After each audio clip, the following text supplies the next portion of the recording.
I'm excited to welcome Robek to my podcast today, exploring the vintage NFT space. Um, Excited to talk to you today, Robek. I've been involved in the Curio Cards community for quite a while, and been really impressed at your work, and also wanted to chat about not just Curio but collecting in general, and just your view of the NFT space. So Yeah, thanks for joining me. thanks for having me. I'm excited to be here tonight, whenever this airs. Yeah, whenever. Yeah, exactly. Um, awesome. Yeah, I've been looking forward to talking to you for a while. You're definitely one of the more interesting characters in the curio scene. Um, I I kind of wanted to get a background of you and in your involvement in crypto. And again, we're not talking numbers, but like when did you get involved in crypto, and what interested you about that? So my actual my honest start in crypto was Yeah. actually in 2017. I mean, it wasn't my first encounter with it, just like Mhm. everybody else. You've heard the same stories repeated, like, oh, I should have bought this then. I was going to, I didn't. I I had done Doge faucets, Yeah, yeah. Mhm, and that was about the extent of my actual foray into mhm, crypto pre 2017. But what brought me into crypto in 2017 was not the prices rising. It was actually early on in the year. My friend Moon, who worked on the Curio the revival wrapper contract, he came to me and, well, actually, let me back up a little bit. I got mad at Twitter sometime in 2016 or something. They changed the algorithm to do something stupid. I don't remember what it was specifically. And so I left Twitter to go to a federated social networking platform called GNU Social at the time. Now it's known as the Fediverse, and there's a couple different things like that run the backend. There's Mastodon, which you may have heard of, and Pleroma. And when I went over there, I didn't quite understand how it all kind of worked. Basically, it works very similarly like how these blockchain nodes talk to each other, where you mhm, have different people hosting servers and mhm, they all communicate with each other. And so you can have like an individual server, or you can have like a community-based one. So when Twitter did this, there was an exodus from Twitter, and a bunch of people ended up on this site called Quitter SE. mhm. And Quitter was run by a self-proclaimed space communist. I don't know what that means, but he didn't like the shit posting that a lot of the people from Twitter brought, because I came from a background of very heavy shit posting, like just nonstop. My tweets early on are just insane, like on my Twitter. And he kicked us all off of his instance. And so at the time, Moon, who I didn't know then, he created his own instance called Shitposter Club. Mhm. And so I joined his instance because, I was just talking about the shit posting, and I reached out to him and was like, hey, I can help you make a logo or something if you want. And then we became fast friends. And the Fediverse was primarily, the user base was like very technical engineering types.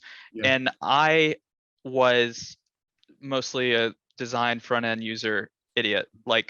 And it was really great to like actually start to interact and learn about like open source more deeply than my understanding was, and like Yeah. distributed systems, and like it like opened up a lot of passion for me. And so I started working with Moon on a whole bunch of just stuff over the year. And then following year, um, he was like, hey, so there's this project that you know I've seen where they're thinking about doing some digital collectibles on Ethereum. He's like, I'd done some colored coins on Bitcoin, and like he had done some stuff like that. And he's like, I have these ideas for like a Fediverse collection that we wanted to do, but also here's what the example is for this project. And it was actually Curio. Okay. And so like Curio was my, like, even if you go to my wallet, like the first Mhm. few transactions, it's some ETH moving in and out, and then just Curio Oh. purchases or transfers. And so Mhm.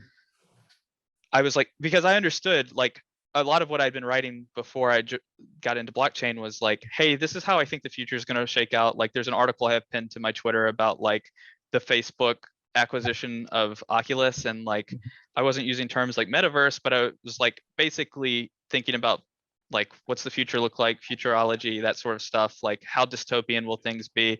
I hated the media at the time, and so like every other article was about how the media sucks, and that kind of tied into the whole like anarchist thing that I liked about, you know, Yeah. blockchain. Yeah, and open Yeah, source and open back then source. too. Yeah. Yeah, so yeah, the digital collectibles thing kind of caught my eye immediately, and you know, like many Bitcoiners, I have a background in magic and stuff like that. So like, I was like, yeah, let's do this. Let's make something. And simultaneously, the Curio was happening. So I was bothering them, the Curio guys, every week when they were dropping cards because they were always late and different stuff. And I was like the only other person other than Moon in there talking at the time. But while they were doing that, we were working on a viewer called Token Gallery, because what our thesis was that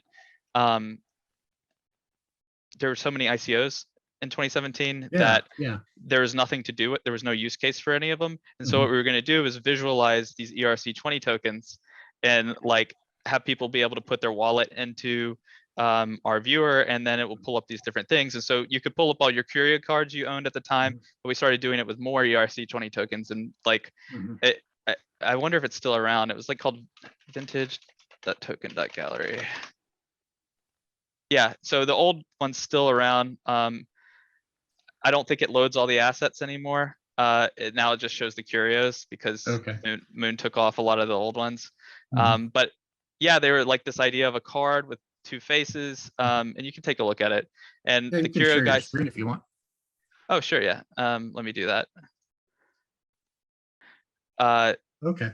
So this was, we had Ethereum and Ubik, and Ubik is a EVM as well. It was a ETH fork, and we were using it because we didn't want to spend the exorbitant $1 on gas on Ethereum at the time, and we liked the Ubik guys, so we were doing it on both.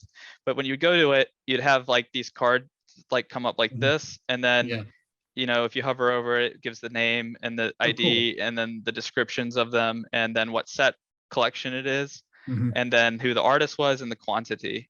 And it would pull that from your ETH address. And I realize now how early this is, as we're talking about like just basic user functionality for NFTs. But we were eventually going to do this thing where we basically created a protocol to allow slotting, and this is what this was going to expand into, where you could put traits into ERC20 tokens so you could leverage them in games. This was all before ERC 721. And so we were working off of what we had. We had ERC20, and we were thinking of how can we expand this to add utility the ways that now people like adding your own metadata layer, essentially. Yeah, basically. And so that was called Lexitoken, and we started that project, and it's kind of that's all dead now, because specs weren't working out the way that we wanted them to, because ERC20 wasn't the right standard to do any of this.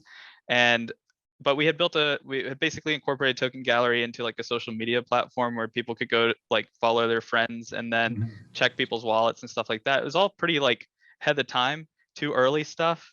And people didn't get the white paper when it was out because everybody was just reading ICO stuff, and they're like, oh, you know, you're not going to have a token for this. You're not going to incentivize this, because we were like, this is going to be an open source standard for everybody to use. It's not a token drop.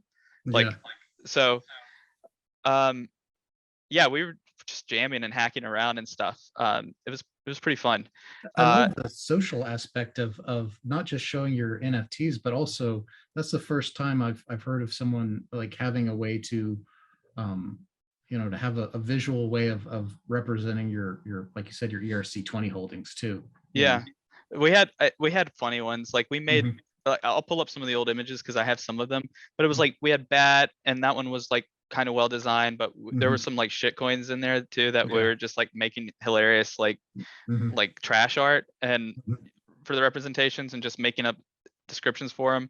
It was fun, but it wasn't realistic. But all these at the time were all hosted on IPFS as well. Like everything we were pulling like for these assets were on our IPFS nodes. So it's crazy like little footnote that it doesn't really matter because it didn't really influence much. The work on Curio is probably the most influential stuff, and that like we were pushing those guys, but they were also gracious enough to allow us to like collaborate and participate. Like Moon got to do work on the in-between stuff. So he built some gallery functionality, and he was going to work on the second Curio release that didn't happen. And I got to be an artist because I bothered them too much. So yeah, it was cool. Well, So yeah, my foray into crypto was through the stuff that I'm doing still in my free time today, because it really is the stuff that I'm most interested in. Yeah, that's a really amazing amazing entry. Most other people that you run into in crypto, it's something else pulls them in. But I mean, that's really cool. Yeah, so you started out really in the ETH space, so you never really played in the Bitcoin and the previous I mean, shitcoins, right? I had plenty of Bitcoin. I've gone in and out of it. I wasn't an early investor, but like, you know, like I checked that stuff out in like 2012 and was like, this is interesting. I get it, but I'm not going to buy Bitcoin because, you know, the same reasons as anybody else. But then, you know, once I started getting into the decentralized or the NFT stuff that we weren't calling NFTs at the time, you know, I still did trading. And so like I touched everything. I was across all kinds of stuff. Yeah. I traded some shit coins too, and I was terrible at it, but you know. Yeah. I was in several ecosystems, and like, you know, basically the same stuff that I did with the Curio guys. Like if it's part of the ADHD stuff, if something is like catches my interest, I'm going to dedicate like 100% of my time to that specific thing for exactly 2 weeks. Or like it depends on like how motivated I am. But like, so I would go in and out of ecosystems, and then after going in and out of them and learning about all these things and comparing white papers to actual like real life use cases, you know, I was like, oh no, I'm like a fundamentals guy now. That's not how you make money in this space though. So yeah, like totally, especially back then in 2017, 2018, man, that was you know, there was so much money sloshing around for, like, there were a lot of those projects, literally all they had was a white paper. And they never had anything more. Yeah, it was crazy. And so, but I think that kind of cemented a lot of my crypto principles. Like I'm not really a trader. I work in crypto full time as well. So like I don't do trading, like, cause it's complicated for the work that I do. But the times that I do, and like I think about it, it tends to go well, but I still attribute a lot of it to luck. So I don't know. The NFT stuff is a lot easier for me to just gauge, like, and people were making fun of me all last year as calling me the counter indicator. They'd be like, hey, Robek, what do you think about this project that's coming out? I think this project will be very, very successful. And on that basis, I'm not minting. Nice.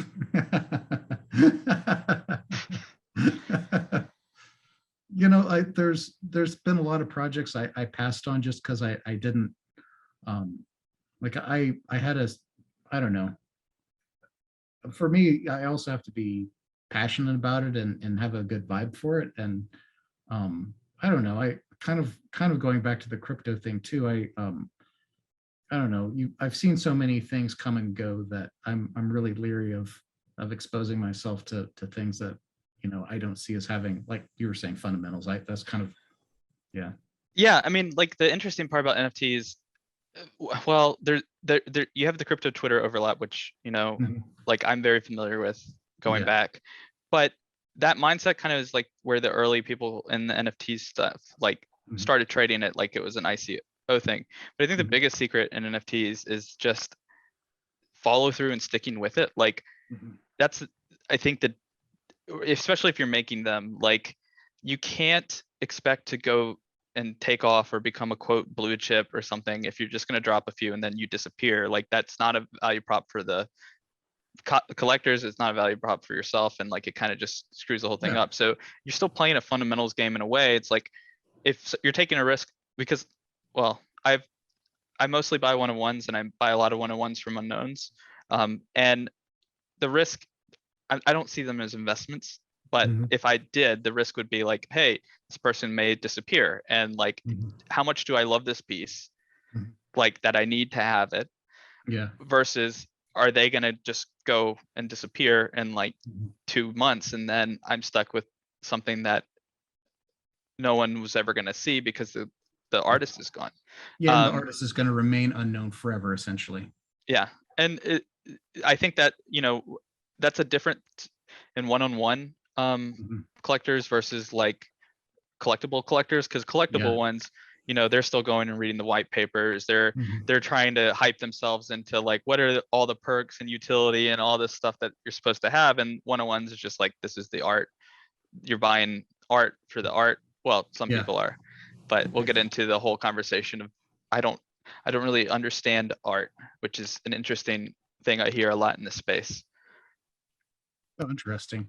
Yeah, it's been a really wild series of shifts in the last 18 months, 2 years, and how cryptos and NFTs have really taken off. Um, Again, I see it as like we're still seeing like really the markets are really immature, and to your point, like ultimately, I think some of the significant and early one of ones are going to become super coveted. I mean, those um, uh, that seems like a no brainer in terms of again, like you're saying, if you were to view it as a business thing, like a risk reward, like if you have a good eye with picking out art, that seems like a pretty solid play too. Well, yeah, I mean, it's just it's one of these things, right? Like I and this may be better for later in the Mhm. conversation post the crypto history, but like I didn't enter this space to get rich. Like even early on, like I got into it because I liked what it could be. And I know Yeah. that sounds like bullshit, but like it's nice to get some money and some returns on the time that you spend on stuff. But like when I was getting into the digital collectible stuff because of Moon, like there was no I didn't get curious thinking that one day people are going to see these as some sort of relic. Like I just was like, oh, this is cool. Um, we're doing something and have wanted to do something similar. Let's dive in. And that's kind of still how I feel today. And like I do work in the space professionally, like for a blockchain organization. Mhm. Um, but even there, like the goal for that org isn't to pump coin; it's to do good, right? So I think with art or buying like some of this stuff, there's a lot of people out there that are just okay. Hey, when can I flip this? But Mhm. I think the best advice is just buy what you like and what you think you can like don't overextend yourself. Don't just rush into something because you have FOMO. Like I bought 0010 very early Yeah. on. Like I think I was his second collector and his first piece was unrareable. His first collector was Cryptopathic. I don't know if you know who he is. He's a crypto Twitter like I've seen him. influencer. I've Yeah, seen he's him one of on. my Yeah. he's Yeah. a cool he's a nice dude. But I didn't know Path then. And I didn't know Path had collected his first piece, but I was just scrolling Foundation's feed and I was like, oh, this is a cool piece, and bought the 0010. And I've now sold two on secondary for like 1,000x the purchase price, but I never saw it as an investment. I just bought it because I liked it. And I wouldn't sell it if we didn't have these things called taxes, because I still love the piece. And like every piece that leaves me is like a part of my soul shattering. So if you don't feel like that when you list a piece, you know, You didn't buy the right you piece. didn't buy the right piece. Yeah. Yeah. If it doesn't destroy you emotionally and you don't have nightmares, then yeah. That's funny. I was going to bring that up because we had talked previously, and we had talked about 0010 work, and I had noticed I pulled up his foundation page, and yeah, you had collected the first, I think, two or even three of his one of ones on foundation, I believe, Yeah. off memory. I Um, had five of his foundation pieces. Now I only have three, which is sad. But I do have some secret ones on some side chains or some other chains that people don't know about as well. One day I'll pull those out. but I normally I don't really pay attention to the modern NFT scene because I don't really have time. I have a you know, an IRL job too, and Yeah. I'm kind of focused on the vintage scene. But man, I was really really taken aback with his art as well. I mean, you have a good eye for picking out, and the collaboration that we can talk about that in a bit too. It's, I mean, Yeah. really great stuff. So anyway, it's amazing. So Yeah, like yeah, we can talk about the remixes, kind of the stuff that got to that point when we let's talk. get there. Yeah, let's talk about so we kind of talked about how you got into crypto, which is an interesting path, right?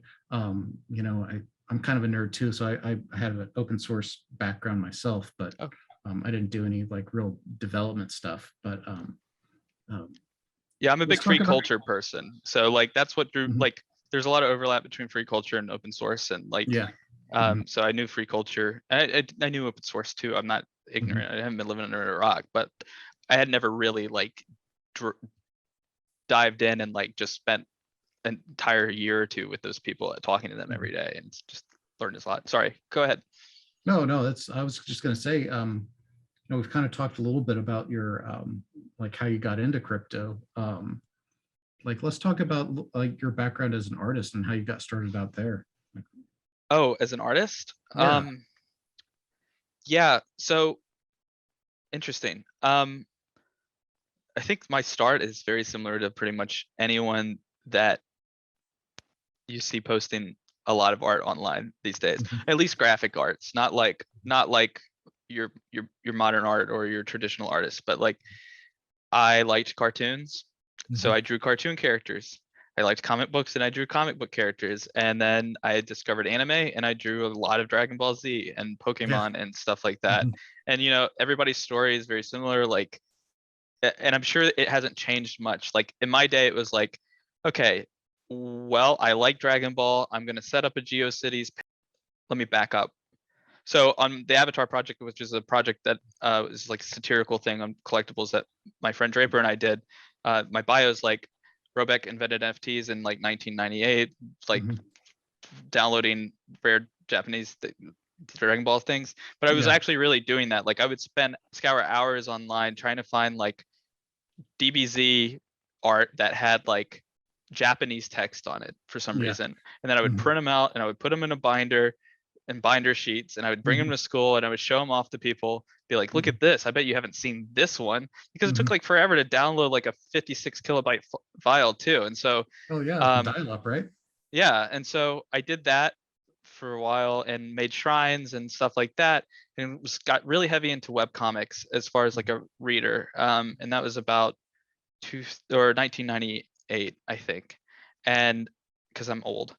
And yeah, the webcomic stuff like became a pretty big deal for me too. And so I would by 7th grade I started doing my own little comic, but it wasn't a web comic because I couldn't ever get Keen Space to like work for me, which was the biggest platform host at the time. Mhm. But I would draw the comics and I would bring them to school and I would be like, this is this month's issue and stuff like that. By senior year, I was doing an actual web comic, and it got kind of popular, and I started doing conventions in college, like going to comic conventions, and I had artist alleys. And there was a big there was old community called Drunk Duck, and this is probably docs for people who know who I am from those days, but I doubt any of those people are in NFTs. And we had done a bit, there was like a Marvel event going on, and so we kind of did a parody version with all the community members of Mhm. this webcomic publishing platform, and that Yeah. got kind of popular. And yeah, I was on and off again webcomics until about 2012, and then I got a comment that was like, hey, you can only have 3 things, maybe 4 things in your life that you know you can actually manage. And for most people it's like God or and your family and work. um, you need to choose one and stop going on hiatus. Like basically they had this Mhm. entitled opinion that I wasn't producing content fast enough for them, and that I Consistently was enough for them. Yeah. leading them on. I was like, well, Mhm. you know what? If I'm doing this for free, I'm doing Mhm. it. It's been doing this comic for 6 years. Like I'm just gonna stop because it's not worth the torment and turmoil. And so I left webcomics and then did nothing for 4 years until I started getting heavy into the open source stuff and Okay. free culture. So yeah, it's just been crazy. And so I didn't actually start drawing again until I started writing articles for Robek World, which was my publication. And so I would write the articles because I was really enjoying like writing just long-winded nonsense. And then I would draw like sketchy, like whatever illustrations for them. And I got some friends and they were writers and they contributed too. And I got to draw their characters and personas. And that was really when I started drawing again too. It's just like this renaissance in my head with like learning and like looking forward to seeing where we could potentially go. Yeah, when you got back into it, so were you like, what medium did you like to do your drawing with? Was it actual like pen and paper, or were you No. doing like PC, or what were you doing? Well, I had been a designer. I have a BFA in graphic communication. So I had been working for an ad agency for several years, and when I first started getting back into it, you know, I could do vector art pretty well and stuff like that. So like I was doing shapes and doing stuff like that, but I don't like thinking that much like, oh, what shapes are these going to be to make these things? And so I got lazier and lazier because like I need to put something out the day that I would do it, or else it's never going to go out. Yeah. So I would write these like 20,000 word or 20,000 character like blog posts and then jam the art out the same day. And so I eventually swapped to what I used to do as a kid, just using the mouse. And so I was doing MS Paint illustrations for a while, and then I eventually discovered this pixel editor online that I liked a lot because I tried to do pixel art for a while, but like just never found a tool that I felt comfortable with. But it's called Piskel, and it's I just a lot of the article art is like pixel art that I used doing that because I could do it quickly. It had some really nice though limited tools, and and the Curio ones, though, funnily enough, there's this open source program called Krita, which is also funny because they, I'll tell the story later, but I had started experimenting like, okay, well, I have a tablet, I don't ever use it, but I was like, the deeper I was getting into the pixel art, I was like, oh, maybe I can draw again. Like maybe I actually, because I had kind of gotten out of the drawing thing. I didn't feel like I could draw anymore. So I started using Krita and doing these like really sketchy things. And there's you can see the different phases in my art cycle just by the article headers where the different things. And Curio hit about the time I discovered Krita, and I was using that, and it was like super experimental for me. So yeah, and now I am back to using a mouse. I'm in Photoshop though now, using the pencil tool for majority of my stuff. Interesting. Yeah, because I know some artists really, you know, they really like to use like the Wacom's, or I think that's how you pronounce it. Those, you know, input devices too. But my problem with those is the same. Like my paper sketches look amazing. Like they're super dynamic. They flow really well. With the tablets, my roughs look really great. But line art, if I don't carve, I basically carve my lines to get to conclusions. So like I'll just redraw the same line over and over again and then erase the ones that I don't like.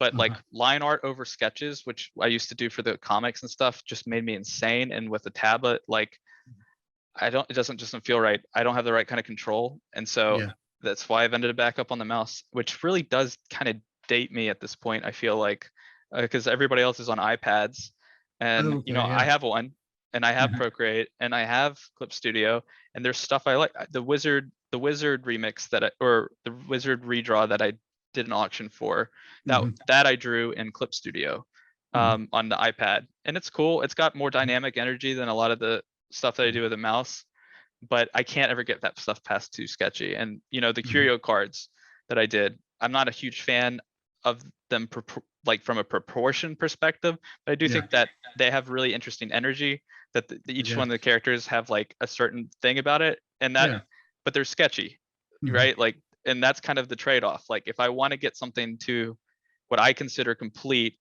I can't do it with a pencil. I see. Yeah. Interesting. Yeah, I never you know, I never really got into, I've only fired up GIMP and Photoshop a few times, and I never put the time in to get the skills myself or any of the vector programs or anything like that. So I have a lot of respect for people who actually can pull it off. But Yeah. yeah, I spent a long time just using Photoshop for work and stuff like that. I actually didn't really feel comfortable drawing in Photoshop until the past year. I was still using pixel editors and Paint if I had to, but I finally figured out a flow that works, and it's better my process, so I like it. I know what you mean though, in terms of, you know, some of the, you know, I did a little bit of art stuff when I was younger, and I know what you mean. And like, there's certain things where if it's not really working with, like, if it's like, it can even be like the way that the feedback is, if it's not tactile enough, or if it, I don't know, if you're getting aggravated, it ruins the whole flow. So Yeah. yeah, good times. Yeah, well, that's interesting. Yeah. I'm glad you think so. Yeah, I mean, for someone who doesn't do digital art, this interesting. And again, I see more people using, well, there's a variety of tools. But yeah, I didn't know you were so big into into like the using a pixel editor too. That's cool. Yeah. I'm trying to move away from it because I think it was a crutch for a few years, but Okay. I don't think pixel art is a crutch. There's some really good stuff, but I know I'm not the best artist out there, like generally just from like technique, I guess, Yeah. like technical. And so now I'm trying to work within the limits of what I know I can do, which is kind of where it's led me with my current style of stuff, which is like a throwback ish inspired 70s 80s graphics Mhm. and limited palette sets. So Oh, cool. or like Well, 1993 GeoCity, or I don't know if GeoCities was around 93, but like shitty GeoCities art. That's mhm. my vibe. Oh, cool. Yeah. Yeah, that man, we just had the launch, Ponderware just launched a kind of a throwback NFT thing, that was kind of in that GeoCities type vibe. Yeah, it's definitely fun to see that that whole aesthetic again, you know. Yeah, it's been cool I'll to have to, see. Net art is coming Mhm. back in a big way right now, which is really cool. I didn't even know there was like well, What, there's different kinds well, of net art. I don't really, I'm not the person to okay. explain it there, but because there's a lot of people that I'm not going to be the one qualified for this, but there's been some really interesting aesthetic, like return to limited tool sets, like Mhm. reverse of all this like hyper processed, like clean, like illustration and stuff that you see in corporate stuff. It's like a return to the gritty Mhm. GeoCities era stuff. And Yeah. that, I think that is really cool. And I think that is one of the most important outcomes of this whole NFT Mhm. renaissance. Not necessarily like all the avant-garde or like postmodern fine art, which I think it's cool to see that they have platforms, but just like trash. Oh, if you go through my collection, you'll see a ton of anime. But there's a Mhm. ton of glitch and trash and net art, and like trash is like an art thing in the space. So Yeah. it's, I'm not calling it actual trash, but like Yeah. trash Yeah. art. Yeah, I'm familiar yeah. with the term. So Yeah. yeah, and like seeing that have a space now that like actually go and like people can appreciate it and not be like, oh, that just looks bad. Like it's been really cool to see. Yeah. Let's talk about your work with the Curio cards, and then we can talk about your let's talk about your collecting too, because I've Sure. browsed your collection a little while ago, and it's super impressive. And like I said, you picking out those first few pieces for 0010. I mean, I thought some amazing work, you know. So Yeah, cool. Let's do it. yeah. Yeah. So how did you, so you said you and you were working with Moon, and he kind of introduced you to the Curio project back in the day? Yeah, so like we had been talking about projects we wanted to do, like multi-user dungeons and like collectible projects and Fediverse projects. And kind of got to the point where he had discovered Curio, and like he did counterparty stuff, and like he Okay. had Bitcoin like experience, Mhm. and he issued his own color coins and stuff like that. So he had been following the scene. He had gotten Ethereum early. I think Mhm. he was in the ICO and stuff. So, Yeah. but he finally was just like, hey man, I think you should like this. He sent me my first few curios, and yeah, he's like he's more quiet and reserved. I think like he's not like as boisterous, but like I would go in to the IRC, not IRC, it was a Slack channel or Telegram. I don't know. It was like I think there was a Telegram and then a Slack. There wasn't a Discord until after the project had kind of concluded.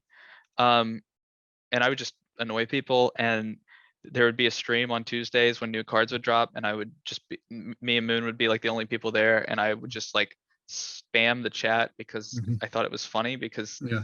these guys don't, they don't deal Yeah. with that kind of stuff. And Mhm. no, I don't know.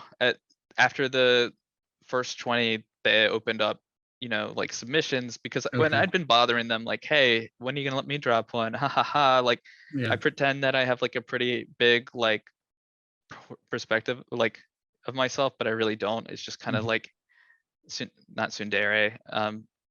It's kind of a LARP. It's like, Mhm. hey, yeah, I'm so cool. Let me do art, but like at the Mhm. same point, it's like don't. They're never gonna let me. So I'm always surprised when that stuff happens. Um, yeah, and then they let me do art, and I think this has been some previous interviews, but like originally I wanted to do this like still very retro inspired dungeon crawling kind of theme, because I had been doing the pixel art, and I was like, hey, I'm going to do these different classes, and I Mhm. want to do something too where we have like a visual difference in what these cards look like. Like I Mhm. want to do a rare one that's like holographic. So I Mhm. had like this Oh, elf cool. wizard that was like Mhm. had like a holographic overlay on it, Mhm. where that was scrolling, and it was like 10 billion frames, and they're like, we can't, the, the technical reasons we can't make this thing happen. And so yeah, that's when I redid them, and I was like, okay, well then I'll do the like Curio team inspired ones. And so Mhm. I did the same kind of theme, but I did hand drawings instead of the pixel stuff. I was like, I Mhm. still really want to do a rare, like a Mhm. holographic. I was like, Yeah. can I have any animation? They're like, you can have 2 frames, which is like, that's why the barbarian, Yeah. he just twitches, but like Yeah. that was what I was given at the time. It's funny because card 30 came out and it had like a Yeah. handful, like 24, and I guess they figured it out by then, and I probably Okay. gave him shit for that at the time. But like Mhm. I wanted to have something that like denoted it was rare. And also they had weird like card structure and Mhm. issue prices stuff, and I know Travis has probably talked about this some too, but like I was like, so I want 2 of these to be like 500, and then I Yeah. want the one that is the rare, the holographic, to Mhm. be 250, which Yeah. is the animated one. And Mhm. I did that, and then I think the other artists kind of figured out their own little structure after Mhm. that. But like, yeah, before me, there was like no real reason or logic behind why they Mhm. did the numbers that they had done, right? Mhm. So yeah, it was fun. It was cool. I guess that was that. I don't know. What else? That's What kind of questions to fill in the gaps there? I feel like I well, went I through. read an article that you and I maybe I saw it in an interview too, but the other thing that I thought was really amazing, like your vision at the time was also, you were already thinking back then in 2017 about basically incorporating like muds or some of these early interactive games, and having incorporating NFTs as like loot or rewards, or treasure chests or whatever within that environment. I thought that was really fascinating. Did you ever try and actually implement that back in the day, or was that Yeah. just something? So yeah, we actually did. We had started in Mud, and it wasn't. It worked. I'm pretty Mhm. sure Moon had it working where like it would drop like a rat token or something Mhm. for it. But it just wasn't a lot we could do with it. It probably fell on me to write, and I didn't, so like we eventually came, it, there's so much history here. There's another project we had that was a joke, because in the Ubic Discord, somebody, I, I said like, if I ever hit this price, then I'll give you 10 grands, which I made a typo. I meant to type 10 grand. Mhm. We never hit that price, but me and Moon made a token called 10 grands anyway. Mhm. And Yeah. we made it like, it's like a community friendship coin. And like, Mhm. we got voice actor Pete, who wasn't a meme at the time. I don't know if you know he is, but there was this series of YouTube videos where it's like, Fortnite guy needs your help. All he needs is the last 4 digits of your credit card, or like all this stuff. Yeah. But we had employed him early to do like some videos for us before he became like a big meme. And the whole thing was kind of a joke on like the ICO like hype stuff. But ironically, just like everything else that we do on the fly, 10 grands is the longest lasting property that we have. It's still alive today. No The way. tokens, yeah, because what we had done is we were like, wouldn't it be funny if we made a Discord bot that we could tip these things to people? And this was like in 2017. And so we did, and you could log in and you could verify and you could tip through the bot. It was kind of like a centralized escrow bot in a way, where like it just had the token pool, and we had tables that like said which Discord IDs, but it all worked like automatically. You could withdraw it to your Ubiq wallet and stuff like that. And then, you know, people were tipping them around and giving out crazy amounts of it. There's only 15,000 grands to begin with, but like, and we have like 18 decimals. And the joke at the time was like, yeah, the joke was like, we see a future where people will, you know, only use decimals and stuff. It's kind of like a play on the Bitcoin stuff. Yeah. And so people had like these weird various amounts of 10 grands. And then, I mean, with that many decimals, people must have been using scientific notation when they were. Yeah, tipping, we had to use scientific notation for the bot, because it would break the bot if we didn't. But because we actually had a community kind of pop up around it, and there was like a lot of like self-aware irony, we kept developing stuff. So we actually started, he came down to my place one summer, and we hacked on a Discord implementation of the mud that would use NFTs, I think, because NFTs by that point had become standardized. That we never did anything with it. But when the DeFi summer stuff happened, 10 grands finally had an opportunity and got some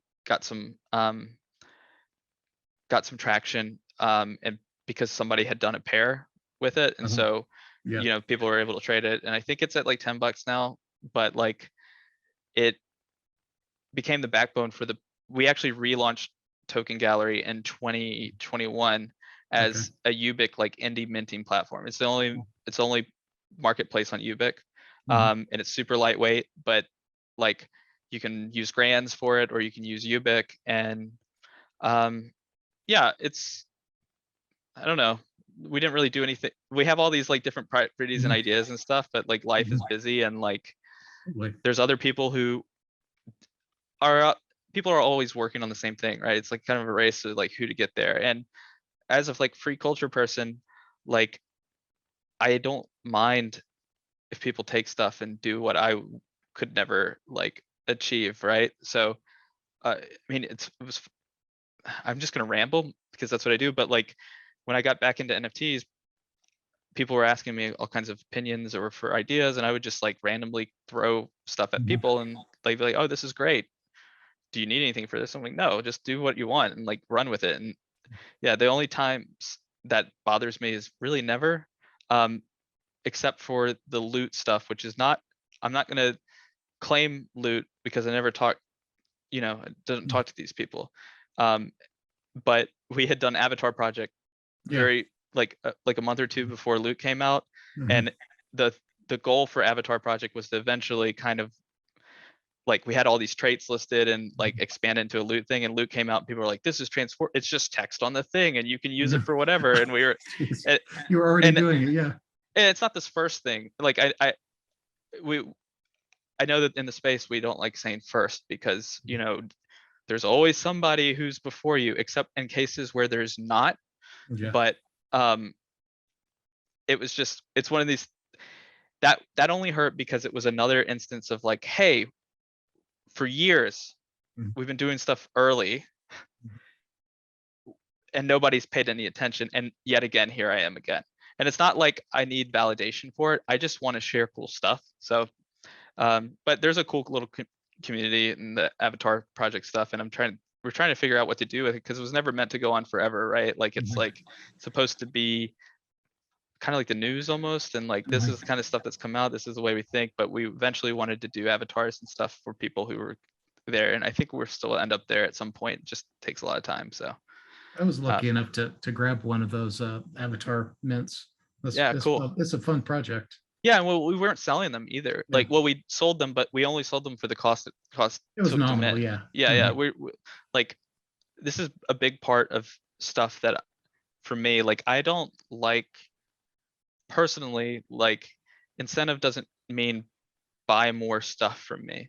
Mhm. Um, and so like that's why the Curio airdrops were just like Mhm. just just airdrops, and I did them on mainnet. They aren't Polygon assets. Like it cost a fortune to airdrop those things. It cost to get commissions done, or like not necessarily financial cost, but it's like the cost is like the time investment in that artist, the relationship we build, and then also how can I incentivize or make holders of my cards feel like they have some value, and also give that artist an opportunity to see some returns on their work for that. And so those were the kind of things that went into the first few airdrops, and finally people are like, dude, just do a contract for some of this stuff. So the next one is actually kind of cool. They're going to actually be cards.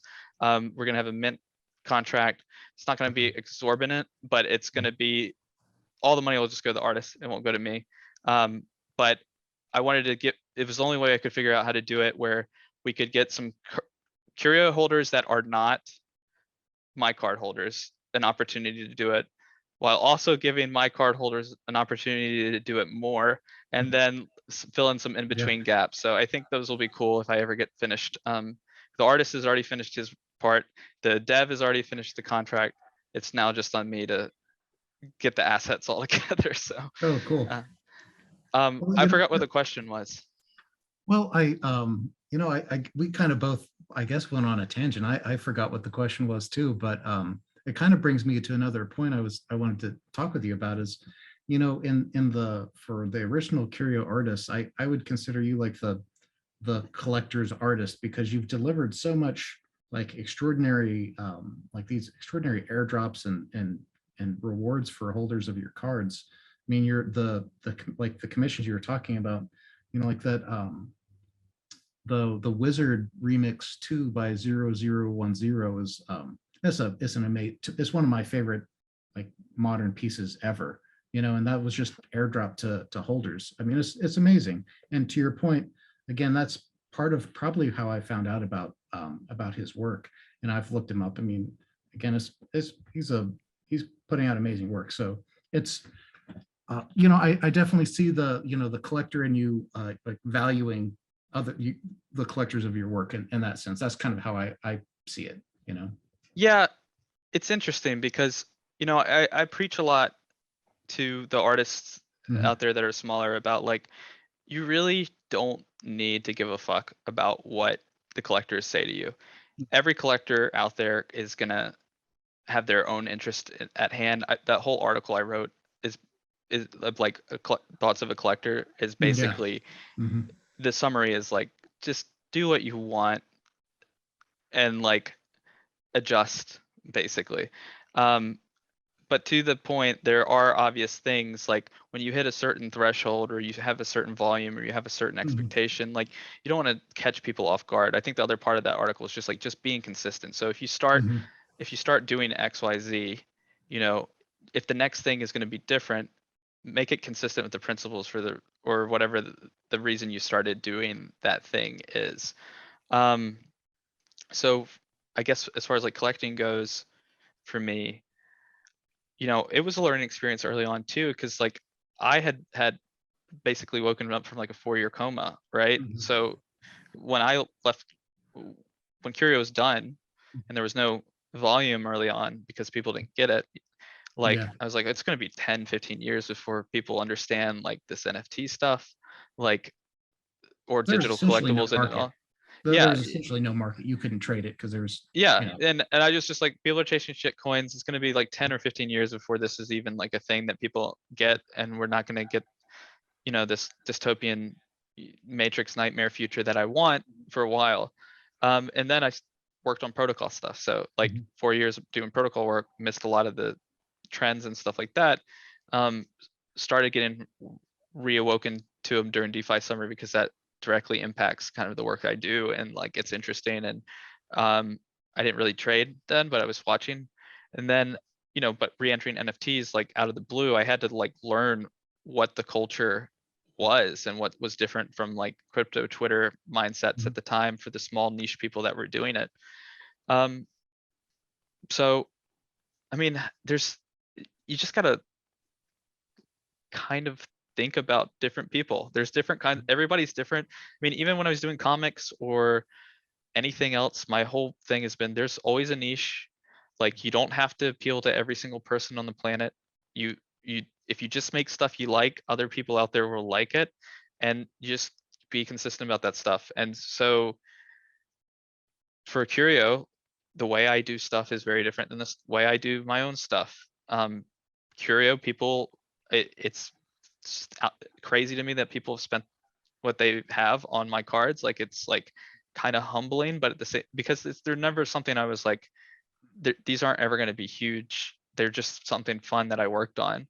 And as a collector of Curio cards back in the day, like there weren't a lot of us. We were just collecting, and I wasn't trying to buy out entire like inventories because I thought they were going to go up. I was just experimenting with kind of some of it was trolling, some of it was experimenting with smart contracts. Like I think I bought all those 26s and I was like, this is funny.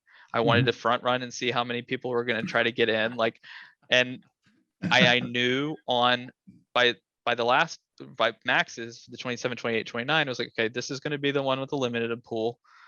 Like I'm going to buy all of them because it will be hilarious and everybody will hate me. And I did. Like I actually, but it taught me a lot about actual like smart contracts and stuff in general, because like I'm minting from contract. And I am watching when they deploy the contract versus when they announce. And like if you can front run the Totally, yeah. announcements, and it should be a learning experience for everybody involved. So at the time though, it wasn't like we weren't minting, we were doing vending machines and all this other stuff, and you had to know what to look for in the contract. They didn't share any of this information with me, even though I was an artist. It wasn't like I was getting an inside scoop. Like they didn't tell me when stuff was going out for other cards. They didn't tell me how their contracts work. But just doing the exploration of the stuff I'm interested in kind of led me to the path of owning a lot of the cards. But yeah, so to that end, it's like, okay, this is really cool. What a really good, cool opportunity for me.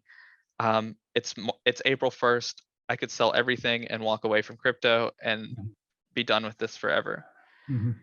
But I didn't, because I think it's like if everybody who ever sold an NFT left crypto or left the ecosystem or left the space, then we would have no innovation. We would be stuck with what currently exists. We have to pay it forward. We have to like consider the other variables. There's plenty of people buying profile pics. There's plenty of people buying avatars. And what I wanted to do was look and find artists that and like build connections and like understand what they're interested in and kind of see it's not this like messiah thing. I really like seeing what people can make. And what the experiment for 2021 was like, if you're able to like support people making stuff, like what will they make? Like I've never had that opportunity in my life. Like it's not same as like VC funding, like where you're like, okay, this is what the company's going to do. It's going to be like if you had unbridled opportunity to be creative, how are you going to pursue that or push that? But yeah, the mindsets are different. And I think sticking around and learning what the Curio people were talking about and like learning how the punks people talked and like learning about all these things, I learned more because I don't claim to be an expert at all this stuff. Like asking questions is really important, just like vibing and talking to people. And yeah, you can't apply the same rules to every one of these different niches either. So as the collector's artist or whatever, as you stated it, like I think it just depends on what the piece is, or like what the community is around it, and like what the vibe is. Like for the remixes, Rylan was the first one who did some, and Mhm. she was one of those friends that I made in this collaborative, like small Discord that I hid. I Mhm. hid a Discord channel, like in a profile somewhere, like because I'm a crazy person. You had to like click through my stuff, and I basically made it to see like which artists or like collectors or people in NFT space are going to just dig in this deep to find a link to something. Mhm. And so Draper was the first person who showed up in that server. Didn't know him before that, and Draper and I have become good friends. Rylan was like second. Sarge Slaughter Melon, Melly Verdes. There's a whole bunch of like, there's a handful of people there that I met early on, and we just talked shop, and I learned from them. They learned from Mhm. me, and I was like, hey, want to do some Curio remixes, and got some volunteers, and we jammed on those. And I really think Rylan's cards are awesome too. Her and Mhm. Sarge did the numbers and stuff. Like they're cool. They're really cool graphic style. They are. Um, and that was it's. But I also had collected these people too. Mhm. So it's like, okay, so I have these curio collections. I'm an artist, and I have these artists I've collected from. How can we? It just sounded fun to marry Mhm. those kind of like worlds, right? It wasn't necessarily like this is a scheme for all of us here. It was more like, I don't know, like You know, it's I don't know how to explain it. I guess what I'd say is, like your point about there being different motivations and whatnot. I feel like my motivations are different than a lot of other people in the sense that, I'm collecting a lot of stuff primarily because I'm really interested in the historical angle of NFTs, but of as a kind of as a form of appreciation for crypto itself. Like I never really got super huge into had a ton of crypto or anything, but I really was a fan of the ideas, right? The basically getting away from central banking and having, um, you know, giving people the ability to transact freely, without the reliance on all these really terrible systems, right? I mean, Yeah. it's awful. So so I have my own angle, but I don't know. It's interesting to see other people, go at it for different reasons, and they're all, not to say that one's better than the other. They're all valid, but I think what's interesting to your point, though, is, I mean, you like some of the stuff you've collected is it's life changing money for some of these artists that allows them to, like you said, you may have kickstarted some of these people's careers with your collecting work too. I mean, the other part of that excites me a lot about NFTs, beyond my own personal interest in collecting, is I see NFTs, like I got a tiny bit of crypto way back in 2012, and every now and then I'd check on the market and I'd kind of follow the news. And the whole thing back then was, it was like really waiting for adoption, and adoption just never really, Yeah. it just never came, right? So I really see that NFTs have become, it's like the catnip, that it's the thing that incentivizes normies to actually to onboard. So that's another reason why I'm really Yeah. It's excited about that yeah. It's too. like a gateway drug. It And is. yeah, I mean, to the thing, I'm not thinking. I'm not some saint or something. Like I'm just some crazy person. So, like, I don't know. A lot of the like change. I don't know if changing people's lives is the right motivation for me. I think I said early on, it's like I'm. I think one of my first tweet threads that I made when I was starting to get some like eyes on stuff was like, "Hey, this is a thread about how I'm not a collector. Mhm. I'm here because I'm trying to basically push forward a future that I want," which is a Mhm. very selfish reason. It's like Mhm. I want to have some amalgamation of like the Matrix or surrogates or like RPO, but not really Ready Player One, but Mhm. like some like I think that would be really cool. And so how Yeah. do we get there? Well, we have Mhm. to participate in the ecosystem. We have to do all these other things to see that thing can happen. It will be dystopian and dark, and I don't want that to be the only form of existence. But it Mhm. sure as hell beats the hell out of Zoom calls all the time. It would be really great to have a place where it feels viscerally real. That like you can bring creations to life, like Mhm. like in a way that they're tangible or you can touch, or and you know, the vibes in the space, it's just when you get past like the monetary stuff, like the people who are actually like just creating stuff, there's so much like motivational energy from this creation stuff. It's like, man, if we could just take this another like step Mhm. further, like what kind of worlds could we build, what kind of universes and stuff. Like we're also dependent culturally, like the culture is like this infectious thing Mhm. that we all have, and like when's the next Marvel movie coming out, when's this next thing, and like we're like, you know, I'm only into big brands or I'm only into that, and obviously there's going to be a place like that in the metaverse. Like the I've written my Reality articles. world. Yeah. Yeah, yeah, I mean, I've written my articles. Is like there's the Facebook article from 2016 that before Mhm. there were NFTs, it was talking about like there's going to be multiple paths forward, but Facebook's going to want to build this thing, and it's the entry is going to be like great for face-to-face meetings, or do you want to start a community, or are you a creator? We have an opportunity to make money on your like basically taking Mhm. the Second Life thing and like putting like Yeah. a husk over it, like Mhm. sucking the soul out of it. And you know, if you're looking at people, companies developing, like whether it's Blizzard or it's like Epic Games with Fortnite, like I bought a shitload of Fortnite skins in like 2016, not because I loved Fortnite, but because I was like, at some point, this game is like just how they're building it. Well, not Yeah. Yeah. 2016, maybe 2017, maybe. Yeah. I don't remember when I was playing Fortnite. 2017, 2018. I was like, at some point, they added playground, and that was the second it clicked for me. I was like, they're just going to keep building this out. It's going to become a playground for people to do stuff. But these Mhm. brands are going to also license other brands, and Mhm. they're gonna have like, oh, you can buy your Coke Fortnite jacket in the metaverse and like roll. Mhm. But we don't have to be reliant on legacy brands. There's a place for them Yeah. if people are allowed to like them, but we Mhm. can create our own things.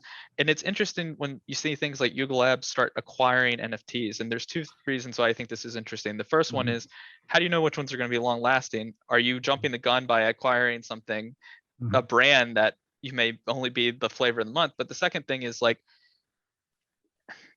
are you really doing anything that's dramatically different from license deals in the regular? Like if Yeah. I'm a copyleft person, not Mhm. necessarily a CC0. I think everything Mhm. should be public domain, but I also think that CC0 is interesting because it doesn't really spread culture. Mhm. Copyleft does, and that like if I make something, you're able to do any derivative you want of it, but you're Mhm. forced to use the same license, and depending on what the copyleft thing is, attribute people. So the Yeah. attribution keeps cultural relevance of your work, Yeah. but the derivatives spawn culture and lore and things around that. So if you're acquiring a bunch of brands, whether they're CC0 or not, or whatever you're talking about, and then you're gonna have like license benefits for those things, then what's you might as well go join Epic Games Yeah. pursuit or Facebook's. Like the are you gonna allow bridging between these things? The smartest game company in the world right now is likely one that we've never heard of, that is building a metaverse that will allow every asset to be digitally represented in it. Yeah. Whether Mhm. like, and if there's copyright issues, you know what? Just because somebody, if somebody holds Microsoft's Clippy, you can still import that, see it in their wallet and import it in as something else in your game. It could maybe be like a giant shotgun shell for your like Fortnite thing. Like Mhm. it doesn't, what the asset is doesn't matter, but being able to support these different assets is huge. So I think it's all very fascinating, and uh, I I really hope to see like the end of copyright as we know it, um, No, I because mean, of this stuff. yeah, I mean, I had similar reservations when we saw Yuga Labs buy out they bought CryptoPunks and Meebits recently, and to your point, I mean, they immediately gave like changed the license terms, but at the same point, what is your really in game there, right? I mean, um, it's a little bit, like you said, it's a little bit worrying for me to see, regardless of ownership of I own, for the record, I own a CryptoPunk and a Meebit, Yeah. but besides that, even if I wasn't an owner, This is like, I guess this would be the first kind of like mega acquisition or mega merger that we've seen in the NFT space so far. So it's really, I don't know, it doesn't, it's not giving me some good feels. So put it that way. But I mean, Yeah, it's interesting because like mhm. I don't think it's going to fail by any means. I think the Well, no, brand I think loyalty it'll be is cemented. successful. Yeah, Mhm. yeah. But I don't think it is not transformative. It is, and I hate it's not web 2. Web 2, like when people say that's so web 2, like I get it, but like it's just traditional business like licensing. Like it feels the same as anything else, and it will force exclusivity for them. Like they can't, like if they're going to start acquiring properties versus just uh, so I'm not sure if your foundation recently has now allowed people to import in their super rare Oh, no, I didn't mints, know that. and Mm. you can sell them on foundation, and you can do foundation auction through super rare, and like Oh, okay. it's really cool. Yeah. Like I know OpenSea allows you to trade Mhm. any asset, but like these specialized platforms, right? Like Mhm. the appeal is like, oh, we're exclusive. You're Mhm. only allowed to buy and sell here, like from Mhm. first mint. Well, smashing those conventions is huge. So like if Yuga's acquiring brands, Mhm. then they're forcing themselves down a path of exclusivity for their holders versus being something that provides a cultural value to potentially many things across the board. And Totally. I And think it also reduces the incentives for third parties to build out support for those assets as well. right, If the creator themselves are building their own walled gardens, yeah. it's a Mhm. two-way Mhm. street for sure. Yeah. And like okay, well, we'll support you if you pay Mhm. us. Like that, they've just Yeah. created that whole entire Mhm. dichotomy now within their own like brand. So interesting. Like whatever, we'll see how it goes. Like I am curious. I wrote a thread about it on Twitter. It was very vague, and it wasn't like meant to be like super heady, but Mhm. it's really stupid sounding too. So let me recite it to you because I think that'll close off the thought here. And Okay. honestly, if you keep this whole entire the podcast length, I think Mhm. you're gonna be that's gonna be really difficult for you to go through. But I think it would be legendary. No, I think um, this is good material. I like it. okay, so what did I say? What did I say? Did I say anything? When did that happen? That was, gosh, it's been like a month Oh, and a half ago. yeah. So I think the last point, which was when I said is like if the internet began as a mostly open and free exchange of ideas, Mhm. data, information, and we chose to basically build the structures that we've ended up with now, will we do it again when we're presented with a new opportunity? So like Mhm. my follow-up with it is like it's interesting to see space-driven lore coalesced around smart business people, branding, and core audience, like the first Disney of the metaverse kind Mhm. of thing. But brand powered by distributed investors, like that this is Mhm. us and this is a new phenomenon. Like how long can permissionless culture sharing exist? Like if Mhm. everyone is an investor in your brand and they want to see the brand value go up, and we're so propelled by this need to have number go up, like it's the same thing we were just talking about but said like an Yeah. insane person. Like Mhm. copyright doesn't matter at that point because well you can say you don't have copyright, but at the same point you're forcing copyright exclusivity, you're forcing like an you need to give your investors a return or else your thing goes down. Yeah. So the cultural phenomenon and the stories and the lore that you're creating It's will be, corporate in a sense. yeah, it'll Yeah. become corporate, evaporated, and not able to Mhm. be fluidly evolved. Right. Yes.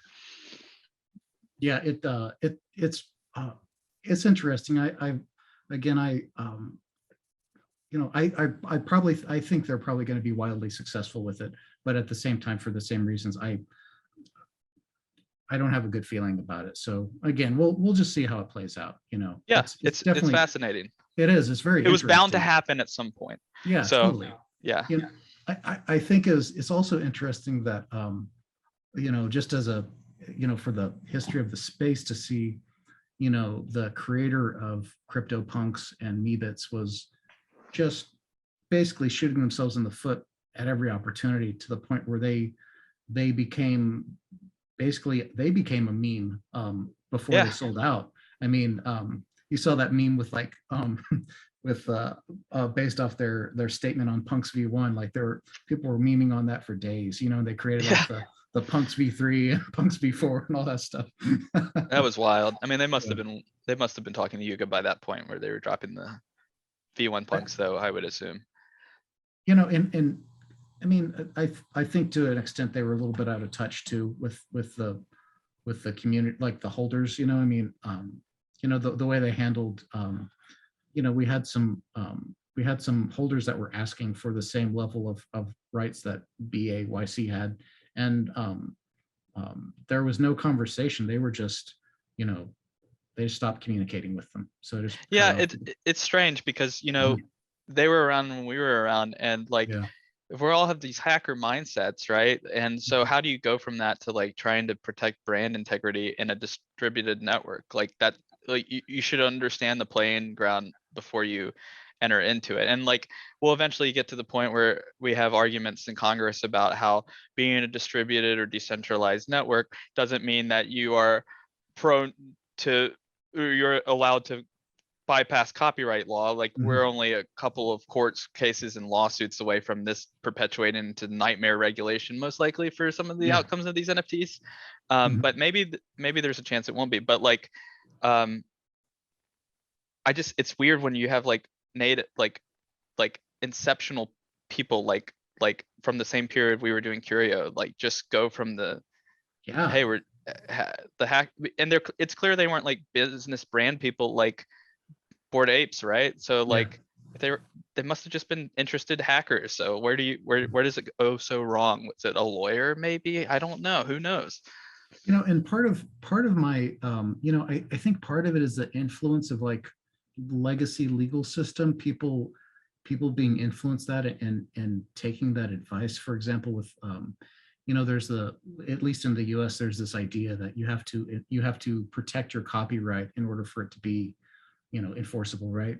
But you know, one of the things that I've seen, like before all this whole blow up with Larva Labs and CryptoPunks, one of the things that I saw was, you know, we had a tremendous amount of derivatives pop up, and I wrote an article recently, and this is one of my points too, is that essentially the greater the number of derivative projects or derivative artworks that are directly referential of the original, I think it ultimately increases the I, probably the number value, but at least the cultural relevance and the cultural value, the significance, it goes up by having all of these other references to it. You can look at it in a ton of different ways, whether you want to talk about it in like a you want to map it out in terms of like a grid, or however you want to map it out. I think it increases the value. So adopting that legacy like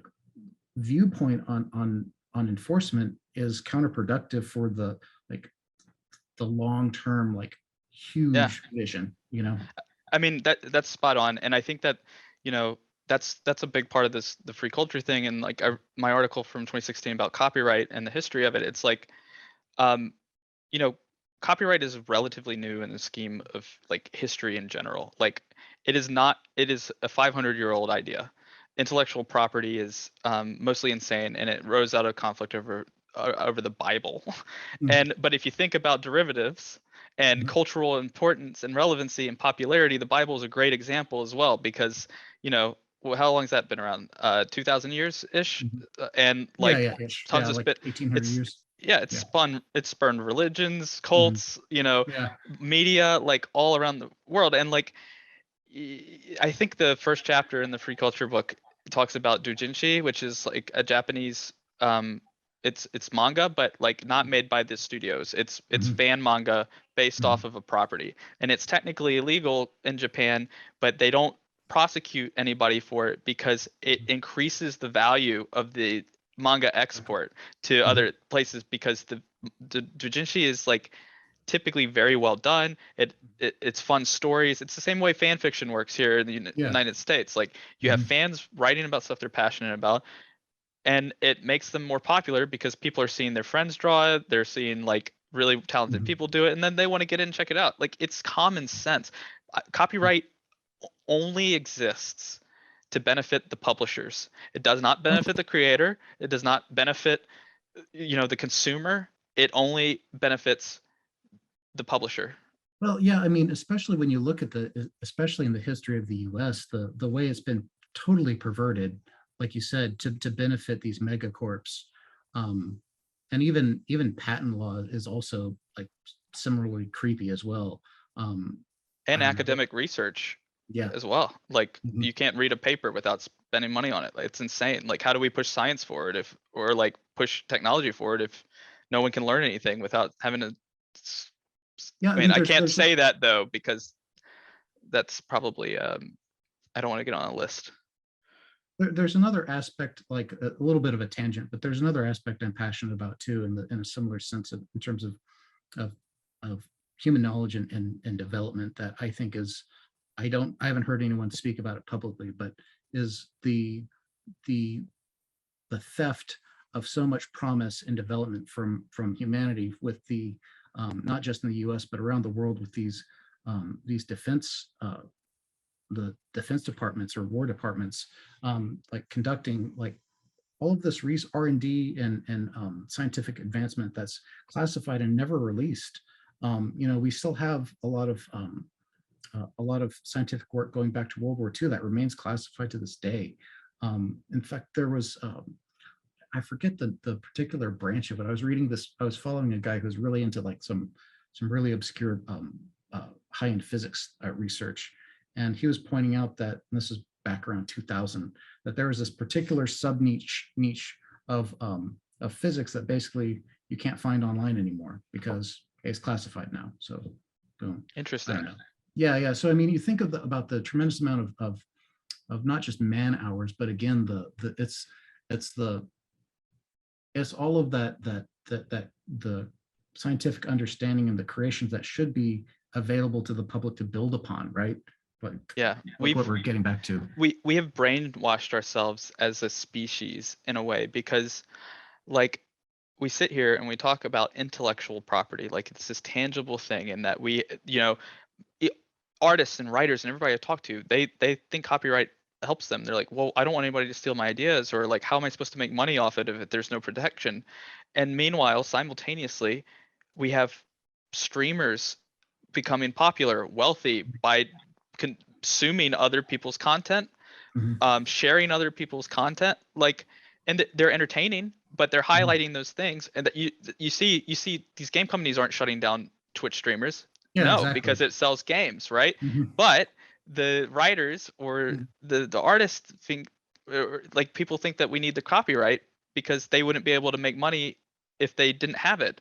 But really, the most important part, like, if you are a person who has created something, and that is enough to carry you somewhere.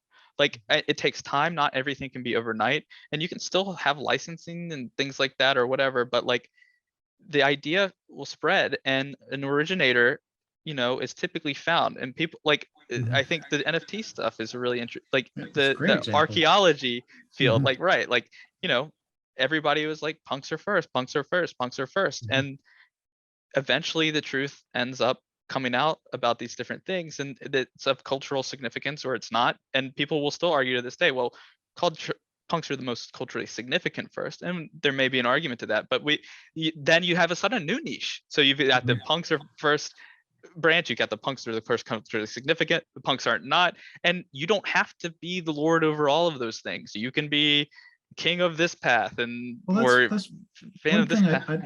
I'd like to see. That's one thing I've tried to work towards in all the communities I'm a part of is that I hate to see the like just because you have a bag in something doesn't mean you need to be like become a maximalist. Yeah. It's super toxic.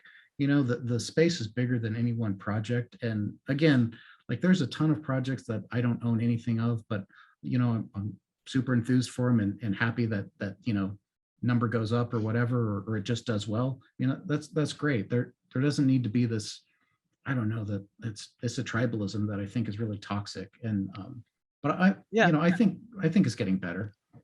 And I mean, it really, I think tribalism is natural. It's an order of things since the beginning of time, right? Like people are going to find tribes they like.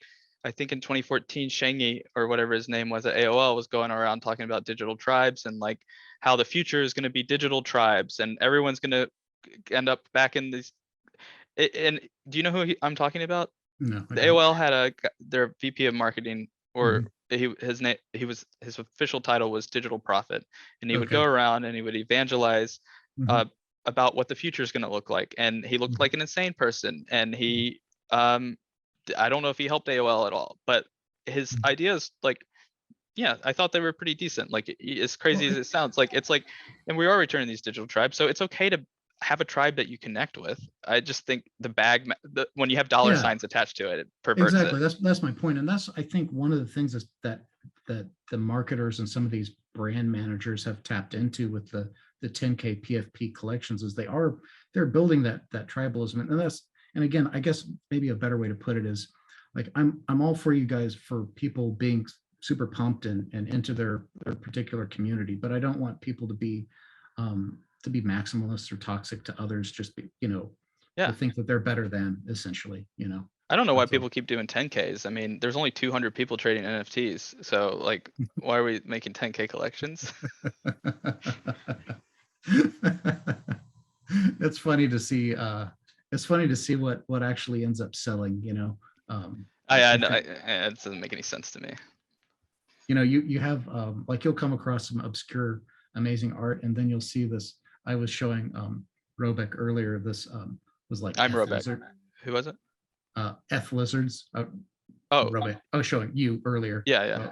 Yeah, we were talking, and I showed him this project someone shared with me, F lizards, which is this like really crudely drawn, like, I mean, it's really rough, this 5K collection where the floor at what while we're talking is like around 1.8 F. So it's pretty amazing to see what goes, but you know, what goes on in the market.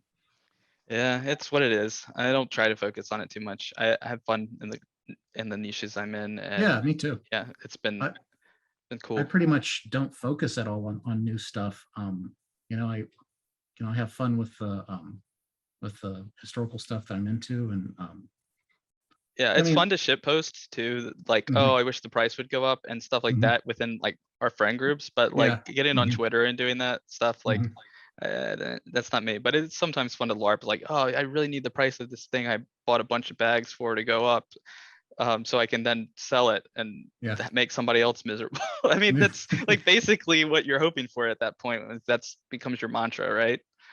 Well, I did want to get just a tiny bit more info on that one story, though. I didn't know that you bought out the entire supply of card 26. So how did you Well, redistribute that?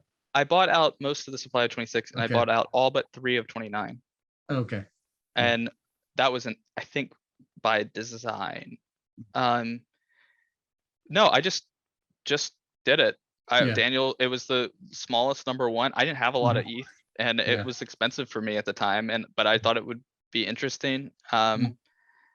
And I knew how it felt when my cards sold out, because it was cool to have my cards sell out. I wonder who that Mhm. guy or girl is. Mhm. I would love to know or talk to them and ask them, why did you buy all of my Curio cards?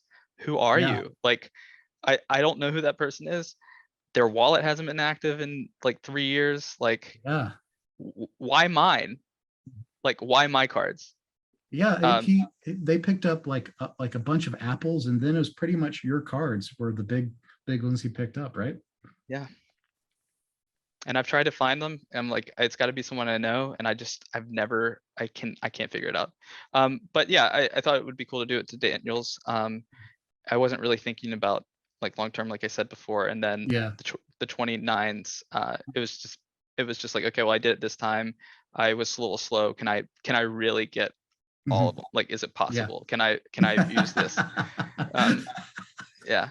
The 26 distribution was hard, because those I didn't lock up. Um, they are fully distributed though. They're probably one of the best distributed Curio That cards, to be honest. the Just last like, time I looked, they were the yeah, distribution was over 60% unique owners last time I checked yeah. a couple months ago. So I mean, So it's great. Yeah, and I don't have any 26s Mhm. anymore. So do I regret that? Probably, but I don't know. To the collector's artist statement, like there's a lot of things I could have done early on because I had such a heavy supply that probably would not have made that outlook look so bright. Like I may not be focused on money, but I do know that people are like here for different reasons, and like how you act, and like since everything's on transparent on Ledger, like anybody can go look up what you're doing at any point. So you have to act with principle and consistent, like I've been saying, like with consistency. The second I do anything that it's interesting when you watch influencers implode, right? Like I'm not an influencer, I'm just the guy that should post. But like when you watch an influencer like Beanie implode, Oh yeah, everyone she's, knows it's going to happen at some point. yeah. Like just Mhm. from like early on, it's like Yeah. if you talk this way, eventually ego and market variables and just reality will Mhm. cause this to happen. And it's kind of like a waiting game of when is it going to happen. And normally the signal is when they act out of the character that they've been presenting as. Yeah. And when you have a public ledger combined with the statements you make, Mhm. it's even more important to be genuine, Mhm. which sounds like something a psychopath or like somebody completely egotistical would say, but I don't feel like it's like an ego thing necessarily. I feel like it's like a warning. I have to be genuine because there's so many eyes on what I do that if I'm not, I self-destruct all the things like I was saying earlier to Yeah. the goals that I want to get to, which are selfish, like a Mhm. virtual fantasy, but like Mhm. I have to do what I say I'm going to do. Yeah, So I mean, I said I'd lock those cards up. I said I'd distribute these this way and different ways, and I'm trying to be transparent about the things that I'm going to do, even if I don't agree with people's feedback. I'm at least transparent about this is what I'm going to do, and then I do it. So that's interesting. Yeah. And just to refresh, I know you locked up the 29s in a smart contract. it was not Just a smart contract, which is I okay. kept telling people Okay. it was how did I term it? It's a trust. Um, you'll have to dig it up. Basically, Sure. the summary was these are time locked. Yeah. I was originally going to sign them into an escrow and lock them, but I couldn't find a contract that would work for it. Mhm. And so basically, how I positioned it was I am the mechanism at which Mhm. these will be unlocked. If Yeah. I don't do this at the times that I've said that I will do, like if I pull them early, you're gonna see. If I Yeah. do it later, or if Yeah. I don't Totally. do it, so it is almost the practice of literally the thing I was just talking about. Yeah. Like Mhm. yeah, 30 unlocked today, and I sent 23 of them into the burn address like I said I would do, and I kept Oh no shit. yes, yeah, yeah. That's wild. So I mean, in theory, I could Mhm. unlock the rest of them and dump them, At any time then. Yeah. but the I think it was really important. One, a year has passed since I made that statement, Mhm. and it I waited a year. That's a Mhm. really long time when I'm like in liquidity crises or need Mhm. gas to execute, like to sit on something. But or even just people like, hey, how can I get in 29? Sorry, I can't help you. Yeah. And I will do it again for the next year. And Mhm. then the next year. And every year we'll figure out what the hell we're going to do when they unlock from whatever. But I wish we should go back. If I could find the statement I made, Mhm. because somebody was like, we had a forensics person look at the account and couldn't find any like smart contract. And I was like, actually, it's a let's see if I A can human find it. being. No, it was very tongue in cheek and catty, but the point stood. And then people just keep forgetting and whatever. I'm not hiding it though. Um, uh, I- While you're looking that up, I mean, for me, one of the things that's interesting that kind of blows people's minds too is that, um, I'm cognizant of like all of my stuff is on the ledger, and I don't try and hide anything. So I mean, my addresses are pretty visible, but you know, like it's weird that I bought a lot of my assets, even though I know, or I believe they're going up, but not to ever sell, as dumb as that sounds. So Yeah. Yeah, no, I get it. it's a little bit, I don't think it's probably super rational, but you know, it is what it is, right? Yeah, I mean, I do it a lot. Mhm. I think I'm the same way. Mhm. Yeah, Yeah. so. Sorry, I didn't mean to veer off course on the contract stuff, No, but that's all it right. was relevant to the 29 thing, I think. Yeah, yeah. Were you able to find it, or do you want to just drop I that? can't find, I'll have to find it later. You can try to Okay. drop it in. Yeah. Well, that's cool. Yeah, it's an interesting, it's interesting, and I'm glad you cleared it up though, because I was under the impression that it was a smart contract or some kind, because I know If, I'd seen it. yeah, I I'd mean, seen in the past that those exist. I forget the name of the contracts, but where you can basically, to protect yourself from yourself, you can yeah, they have time escrow lock your. contracts for Mhm. ERC20 tokens that are pretty like readily available, but there wasn't anything good that would work for 1155. 1155 at the time. And we could dev it out. I didn't want to bother anybody to get it done. And you know, if it comes up and becomes a huge controversy and people want me to do it and they provide me the contract, then great, we'll Mhm. do it. But like literally just went a year and didn't touch them. So I think we'll be okay. Everybody can relax. And I burned Yeah. 23 of them. So you guys can deal with it. I'm Yeah. not gonna promise gonna burn 23 of them every time, but just felt like the right thing to do this time. I didn't know you were going to be burning any of them. That's crazy. Well, I made it I brought it up a few days Okay. ago in the Discord that I was like, hey, this is kind of what I'm thinking I'm gonna do with these. Okay. So, and I sent one to the DAO. Oh, cool. Well, that was really Yeah. nice. Yeah, I think it's, if the DAO can get a full set, that would be cool for them. That would be rad. Yeah. Yeah. That's one of my long-term goals too. Eventually, is I'm hoping through the course of trading and whatnot, I'll assemble a full set too. I've got. I had 2 full sets at one point, maybe Mhm. 3. And what I Mhm. wanted to do with them, because this was early on when I was super like eager and hungry, like, and the only reason I started it, and you can find some evidence of it, but I wanted to do this Horcrux style thing where I had different pieces of a seed phrase hidden across different assets and puzzles across the metaverse that I would never have shared with anybody. It would have Yeah. required owning multiple NFTs that you were unaware of. Like, so like those honoraries that I was going to do for Die Aping, which I did his Mhm. sketch, but I haven't done Harry's. When I minted those were going to be 2 Horcruxes that Mhm. they had part of the seed phrase for whatever, and they weren't going to know that.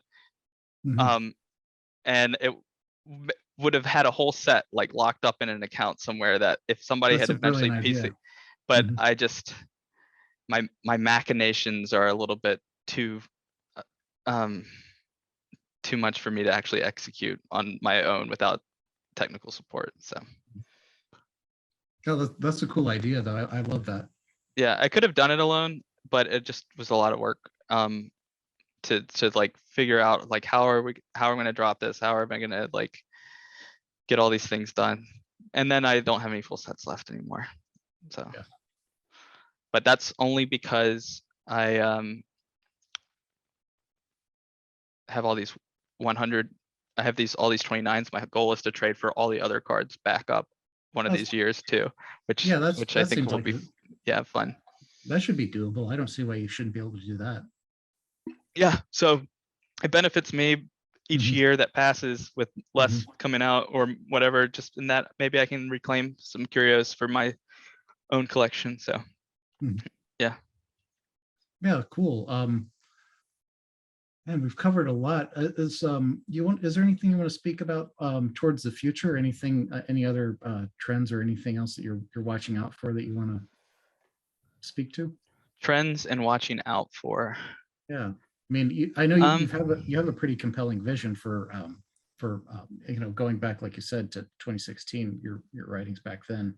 So Yeah, I think there's a lot of trends. Again, I am not I'm in some chats with some really smart people that are really like have really interesting perspectives and understanding of markets. Mhm. I understand collectibles from growing up with collectibles, and like Yeah. I understand different things. Like if I want to buy a used video game, right? I Mhm. can if I just want to play it, I buy the beat up copy. If I want to display it, I buy it like a near mint. If I want to like really, you know, swag out, you got to buy the mint, like sealed in box stuff, right? And that same kind of principle applies to a lot of this stuff in this space. And that's what I get that I understand like the tangible part of this stuff.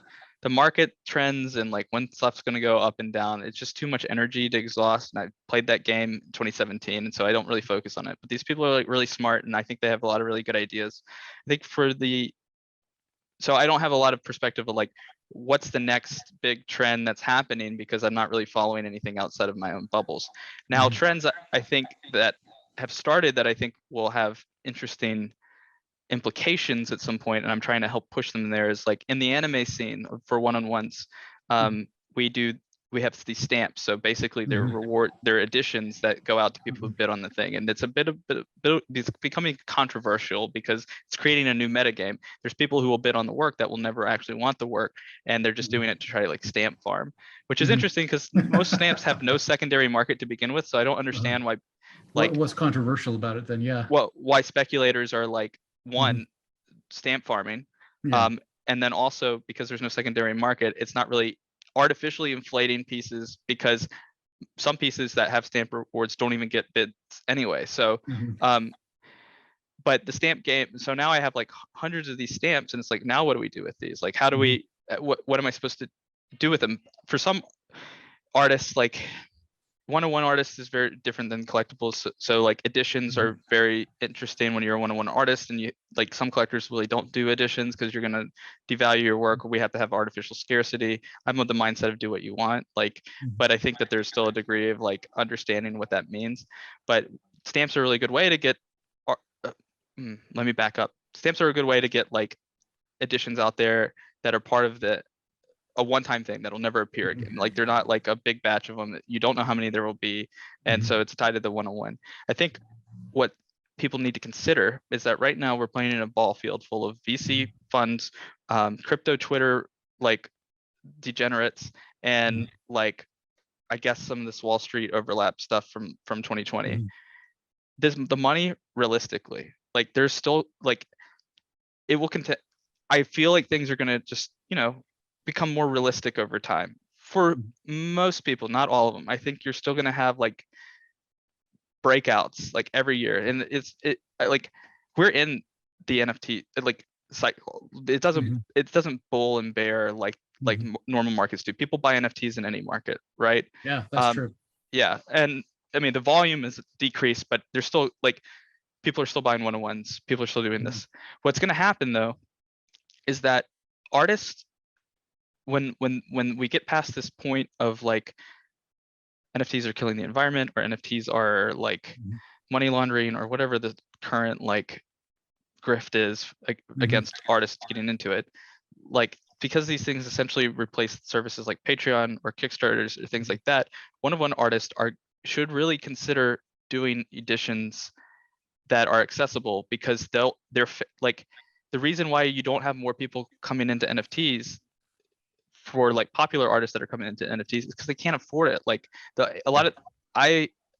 anime has really amazing artists with tons of followers on Twitter, and like they're a popular artist and they're doing NFTs and they go for a lot.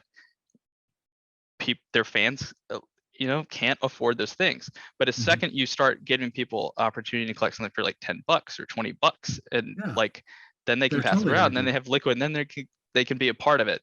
So there's a shift.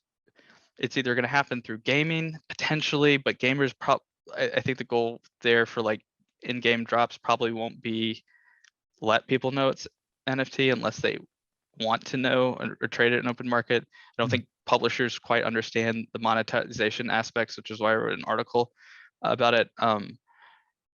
Or it's going to come through these Patreon style like services where you don't have to have the Patreon to help you get, like whatever. So but the stamp stuff, I've been doing this thing called RWX Quest, and I don't know if you have one of those stamps. I did, yeah. You gave me one of the stamp. I saw your giveaway on Twitter, so you were kind enough to hook me up. Yeah, there's a Discord and there's a menu, and you can redeem stamps for stuff, and there's like no way. Yeah, so I'm trying to add some utility to the stamps that I have, not the ones that I gave away, well, those have utility too. I'm not trying to add utility. I'm not trying to do anything other than have fun. But what I would like to do is create a culture of trading. We don't have enough trade for trade assets happening in this space. And part of that's because the tools don't exist necessarily to facilitate it well. But like people are just so much like, I hold this until I sell it for ETH. Not, I think that this has a significant value of 5 of these things. So I want to make that trade because I really want 5 of those versus the one thing here. Stamps are a really good way to kind of enter into that because we have a bunch of anime, don't care what anybody else says, is probably the most consistent volume of market like sales over any market over any cycle since it's taken off in October, like even bear cycles. So tons of people have these stamps from these anime artists. My utility for the stamps that I dropped is if you collect X amount, you get a portrait like I draw. If you collect, if you collect 10, you get a better portrait. If you collect 100, you can trade it for any piece in my foundation collection. If you collect 2 of this other thing that was airdropped yesterday, you can trade it for any stamp in my stamp book that I've collected from another artist. There's others come in like, hey, you can get any one of my 10K profile pictures from that. Like, I know it sounds risky, and it will, and there's going to be a piece that somebody wants that I'm going to be really mad about, I'm sure. But like, one, there's some, you still have to figure out how you're going to get these things. So hopefully it incentivizes enough like trading like you would like with each other, because I really think that is really cool and important, like just swapping and stuff like that. And then hopefully brings a little bit of value to the artists that were releasing stamps, not necessarily like to increase it, but just like, hey, somebody thinks this is cool because they ended up with 2 of this thing and they just want this and they may have never even heard about you before. So I don't know. We'll see how it goes. It's interesting. I hadn't thought about the direct NFT to NFT swapping as a main mechanism before, but my experience with that is, I mean, is pretty rough right now. Like the only tools I know of to allow are things like pseudo swap, which are, it's really dangerous, not because the platform itself doesn't work, but because I see a lot of people getting scammed with fake links and things like that. Yeah. The thing is, NFTX is really great. If you have an asset, you can swap it for another asset. Pseudo swap's great. If you have like, but it has to be of the same collection. So if you have a parallel card, you have to swap it for, you can swap it for another parallel. That's really cool. Pseudo swap, same. Genie allows you to kind of swap by going through markets. Like you can just say, okay, I want this Bored Ape, and here's all the liquid things that I have. I'll swap for that. What I'm talking about by trade, like, so there's plenty of places to swap and trade, but we're still missing the component of like going to a convention with a backpack full of stuff, and you're talking about these things that you're passionate about, and the other person has talked about this thing that they just finished reading, and you're like, wow, this is awesome sounding.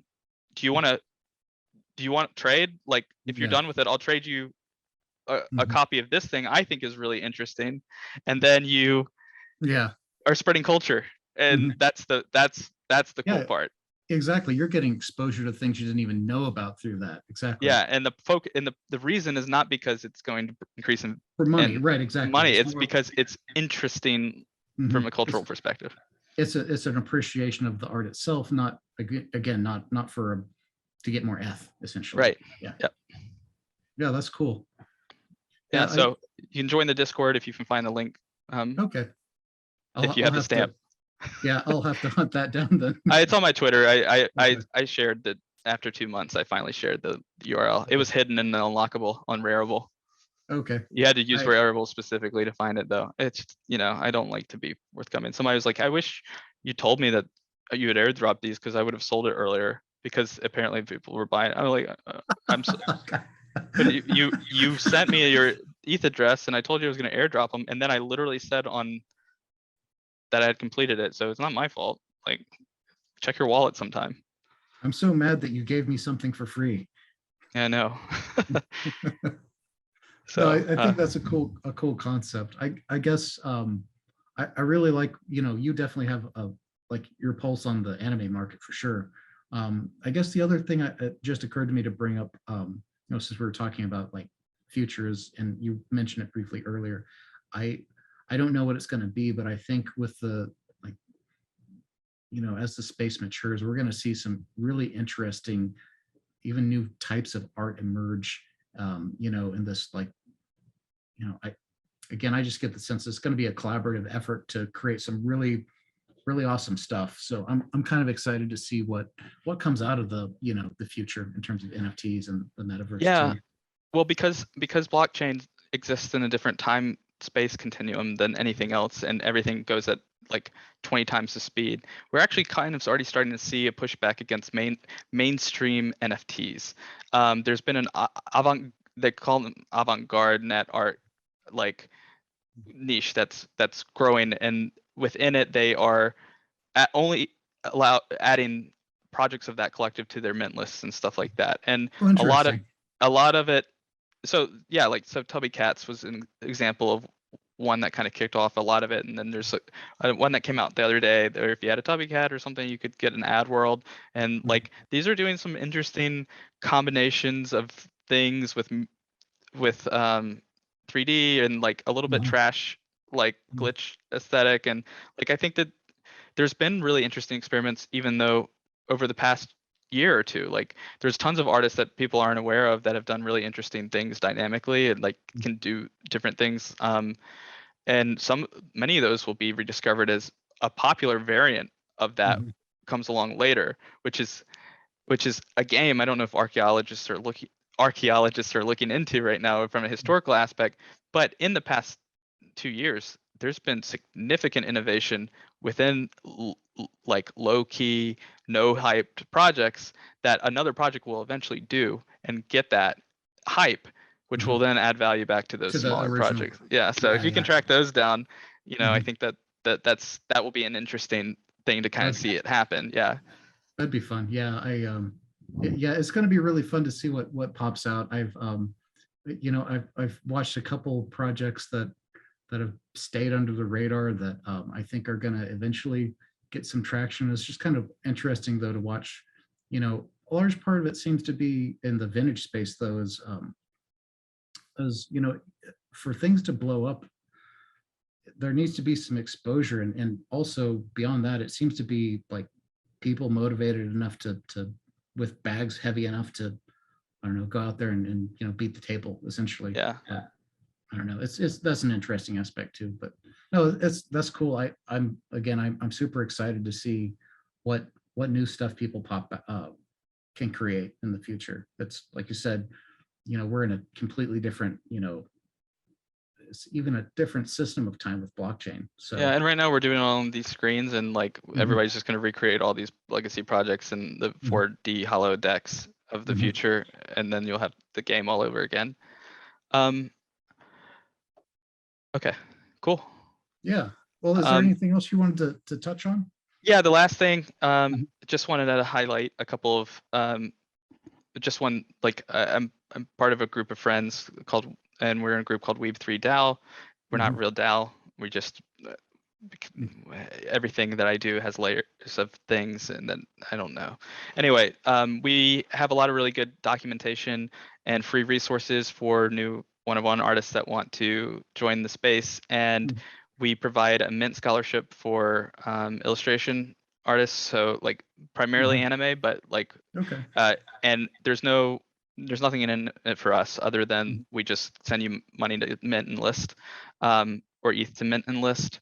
But just to people who they're curious about like trying out like their hand at doing some illustration work or anime or stuff like that, have an opportunity to. Yeah, and Weeb3 has been really great and big part of the journey I've had through here. So just wanted to say hey to just throw over there, because like that's where I spend most of my time. And yeah, it's been cool. So, and out of curiosity, so for a new artist, if they didn't have that kind of scholarship, what would it take to mint a one-of-one on one of these platforms? So typically we range between 0.05 ETH to 0.09 depending on congestion, and so we normally do about 0.07 to people and just tell them, hey, queue this up, and it'll go through when it goes through.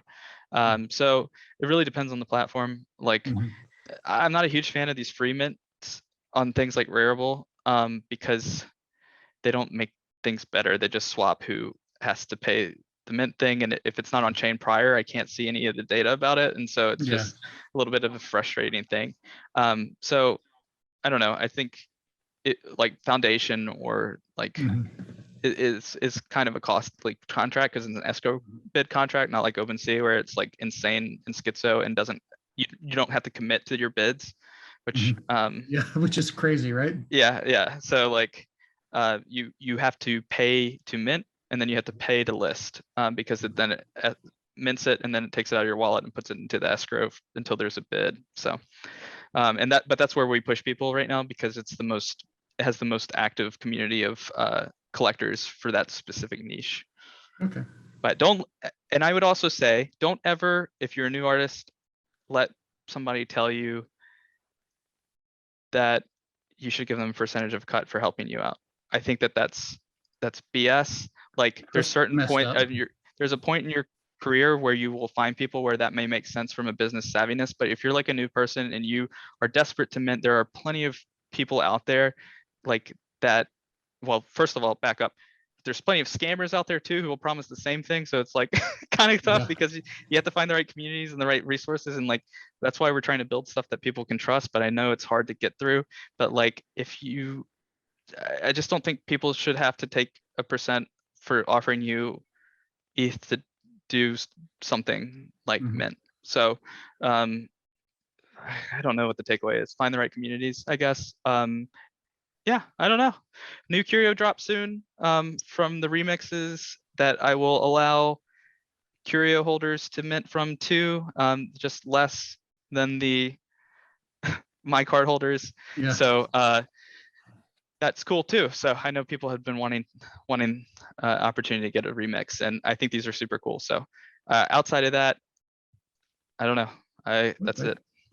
Well, I think we're at a good stopping point. So I really appreciate you taking the time out to chat with me. Yeah. Um, Thanks for having me.